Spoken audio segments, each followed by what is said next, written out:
জাপানের সবচেয়ে কৃপণ নারী যার কৃপণতা আপনাকে অবাক করবে। স্ক্রিনে এখন যে ভদ্র মহিলাটিকে দেখতে পাচ্ছেন তিনি হলেন জাপানের এক সাধারণ নাগরিক নানাকো। তবে অবাক করার বিষয় হচ্ছে এই মহিলা কিন্তু যেন-তেন মহিলা নয়। তিনি হচ্ছেন জাপানের সবথেকে কৃপণ এবং কিপটা নারী। হ্যাঁ, ঠিকই শুনেছেন, সবথেকে কৃপণ নারী।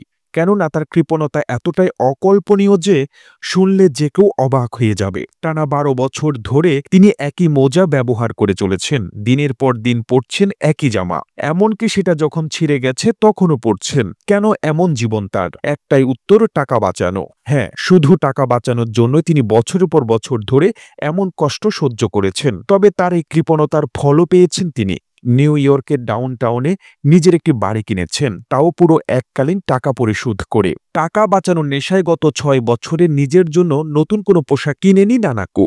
তার কাছে যে একটি মাত্র শর্টস আছে সেটিও কেনা ২০ বছর আগে। পুরনো হওয়ার কারণে সেটি এখন পরার অযোগ্য। তবে নানাকো ক্লিপ দিয়ে আটকে কোনো মতে কাজ চালিয়ে যাচ্ছেন। তার জামা কাপড় এতটাই পুরনো যে জায়গায় জায়গায় ছিঁড়ে গেছে। মোজাগুলোর অবস্থাও নড়বড়ে, প্রায় পুরোটাই ক্ষয় হয়ে গেছে। এত কিছুর পরেও তিনি নতুন কিছু কিনতে নারাজ। আশ্চর্যের বিষয় হলো নানাকো তার প্রয়োজনীয় অনেক জিনিসপত্র ডাস্টবিন থেকে সংগ্রহ করেন। শহরের রাস্তায় ডাস্টবিনের গাড়ি খুঁজে বেড়ানো তার নেশা। সেখান থেকে দরকারি জিনিস পেলেই তিনি সোজা বাড়ি নিয়ে আসেন। এমনকি নিজের প্রসাধনী সামগ্রীও তিনি বিনামূল্যে জোগাড় করেন। কিভাবে? তিনি বিভিন্ন শপিং মল এবং স্টোর থেকে তাদের দেওয়া স্যাম্পল ব্যবহার করেন। টুথপেস্ট থেকে শুরু করে শ্যাম্পু সবই তিনি স্যাম্পল হিসেবে সংগ্রহ করেন। এমনকি স্যানিটারি প্যাডও কিনেন না, সেগুলোরও স্যাম্পল জোগাড় করেন।